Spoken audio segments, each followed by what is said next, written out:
You think you are in control of your life, but look closely at what actually governs your days. Your mouth speaks before you think. Your mood shifts with every small inconvenience. Your money disappears without you remembering where it went. Your mind races in circles, replaying the same fears, the same doubts, the same stories that keep you exactly where you are. Carl Jung understood that mastery is not about controlling the external world. It is about bringing the unconscious into consciousness. It is about recognizing that these four areas, your mouth, your mood, your money, and your mind, are not separate challenges. They are expressions of the same psychological fragmentation. And until you address them at the root, until you stop treating symptoms and start integrating shadow, you will remain a prisoner to patterns you do not even recognize you are repeating. This is not motivational theory. This is the architecture of psychological transformation. These four domains determine whether you individuate or whether you remain controlled by unconscious forces that sabotage you daily. Most people spend their entire lives reacting, defending, justifying, never once asking why they keep losing control in the same areas over and over again. But you are here because somewhere inside you recognize that something must change. Not tomorrow, not when conditions improve. Now, today, in this moment where you still have the power to choose differently. Control your mouth. This is where most people lose everything without ever understanding why. You speak without thinking. You react without pausing. You say things you do not mean because your ego is threatened, because your shadow is activated, because you have never learned that silence is often the most powerful response you can offer. Jung taught that projection happens through speech.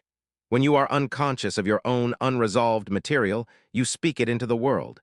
You criticize others for what you refuse to see in yourself. You defend positions you do not actually believe because your persona needs to maintain its image.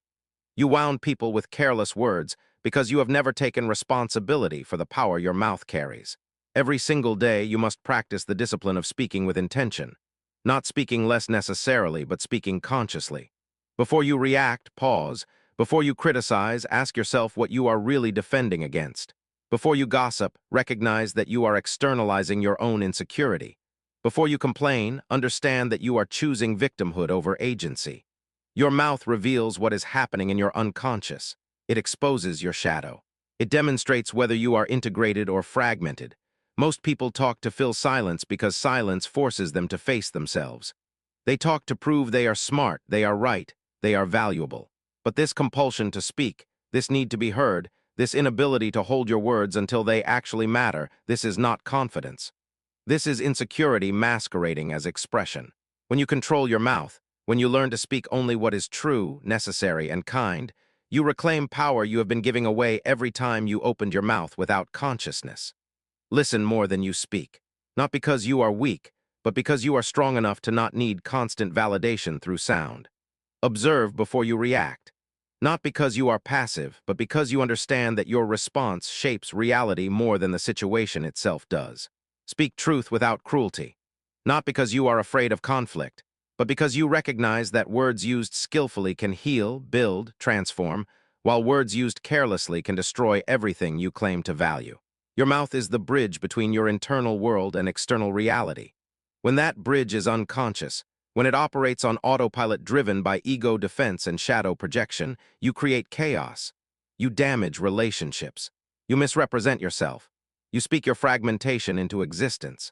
But when you bring consciousness to your speech, when you take full responsibility for every word that leaves your mouth, you begin to transform not just your communication, but your entire relationship to yourself and others. Control your mood. Your emotional state is not random. It is not something that happens to you based on external circumstances. It is a reflection of your internal relationship to what is happening.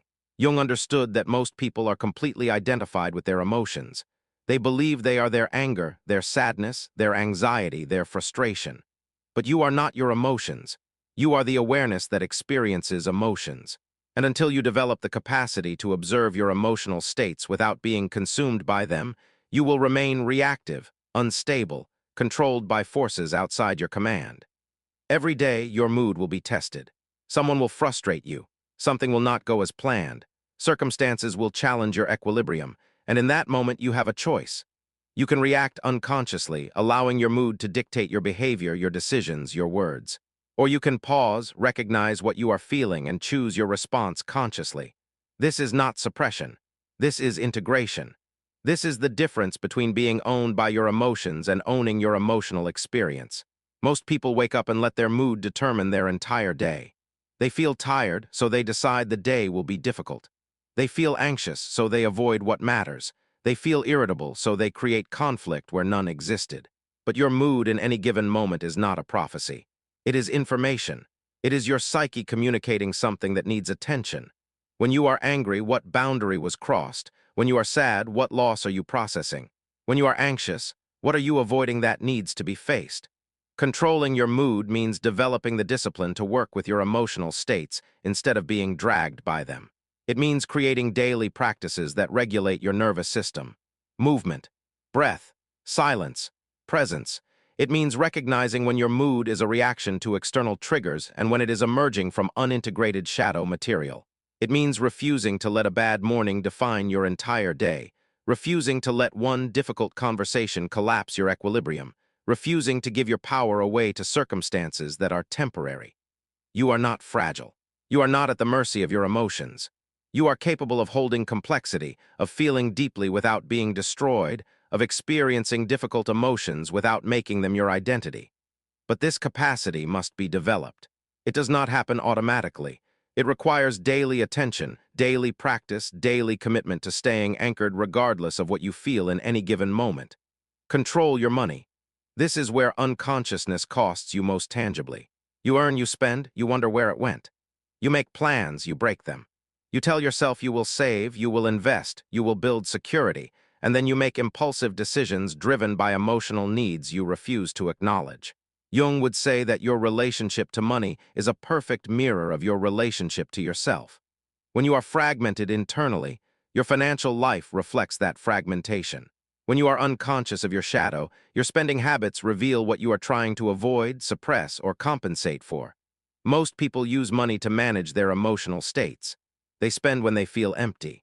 They hoard when they feel insecure. They waste when they feel unworthy of having. They sabotage their financial stability because unconsciously they do not believe they deserve security. This is not about income. This is about consciousness. You can earn enormous amounts and still be financially chaotic if you have not integrated your relationship to value, worth, and self-discipline. Every day, you must practice financial consciousness. Track where your money goes. Not obsessively, but honestly. Know what you earn. Know what you spend. Know the difference between what you need and what you want. Know when you are spending from genuine necessity and when you are spending to avoid feeling something uncomfortable. This awareness alone will transform your financial reality because it brings shadow into light. It forces you to confront the patterns you have been enacting unconsciously. Delay gratification. This is the foundation of all financial mastery. Your inability to wait, your need for immediate satisfaction, your compulsion to have what you want exactly when you want it. This is not freedom. This is slavery to impulse. True freedom is having what you need and choosing not to be controlled by what you want. True power is being able to sit with desire without immediately acting on it. Save before you spend. Invest in your future self. Build security not from fear but from respect for your own life. Money is energy. When you manage it consciously, when you direct it with intention, when you stop letting it leak through unconscious spending, you create stability. You create options. You create the foundation that allows you to take risks, to pursue meaning, to say no to what does not align with your values because you are not desperate. Your financial chaos is a symptom of internal chaos. You cannot fix it with more income. You fix it by integrating the shadow material that drives your unconscious relationship to money. You fix it by developing the discipline to align your spending with your actual values instead of your emotional impulses. You fix it by respecting yourself enough to build the life you claim to want instead of sabotaging it every month with decisions you regret. Control your mind. This is the foundation of everything else. Your mind, left ungoverned, will destroy you. It will replay every failure. It will catastrophize every possibility. It will convince you that you are not enough, that change is impossible, that you should give up before you even begin. Jung understood that the unconscious mind, when unintegrated, becomes a source of endless suffering. It projects. It distorts. It keeps you trapped in patterns that were formed long ago by experiences you have never fully processed. Every single day, you must take authority over your mental space. You must decide what thoughts you will entertain and what thoughts you will dismiss. You must recognize when your mind is serving you and when it is sabotaging you. You must develop the capacity to observe your thoughts without believing all of them, to notice your mental patterns without being controlled by them. Your mind will tell you lies. It will tell you that you cannot change. It will tell you that you have tried before and failed, so why bother now? It will tell you that you are too old, too young, too damaged, too ordinary. And if you believe these thoughts, if you allow them to run unchecked, they will become your reality. Not because they are true, but because you gave them power through your attention. Practice mental discipline. When a destructive thought arises, notice it. Do not suppress it. Do not judge yourself for having it. Simply observe it. Ask yourself, is this thought based on reality or on fear? Is this thought helping me grow or keeping me small? Is this thought emerging from my authentic self or from my conditioned ego? Feed your mind intentionally. What you consume mentally shapes your reality. If you fill your mind with negativity, with drama, with other people's chaos, your internal world will reflect that. If you expose yourself constantly to content that makes you feel inadequate, anxious, angry, you are poisoning your own consciousness. Choose what enters your mental space with the same care you would choose what enters your body. Create mental space, silence, stillness, moments where you are not consuming, not processing, not solving, but simply being present with your own awareness. This is where integration happens. This is where the unconscious material surfaces so it can be seen, understood, brought into consciousness. Without this space, you remain fragmented. You remain controlled by forces you cannot see because you have never created the conditions to observe them. Your mind is your most powerful tool or your most dangerous enemy. The difference is consciousness. The difference is discipline. The difference is your willingness to take responsibility for what happens in your mental space, instead of being a passive victim to whatever thoughts and patterns arise. These four areas, your mouth, your mood, your money, your mind, they are not isolated problems. They are interconnected expressions of your psychological state. When you are unconscious, when you are fragmented, when you have not done the work of integrating your shadow, all four areas reflect that chaos. You speak carelessly. Your mood swings wildly. Your money disappears. Your mind torments you. But when you begin to bring consciousness to these areas, when you practice daily discipline, when you take full responsibility for mastery, everything changes. This is not easy work. It is not comfortable. It requires you to face parts of yourself you have been avoiding.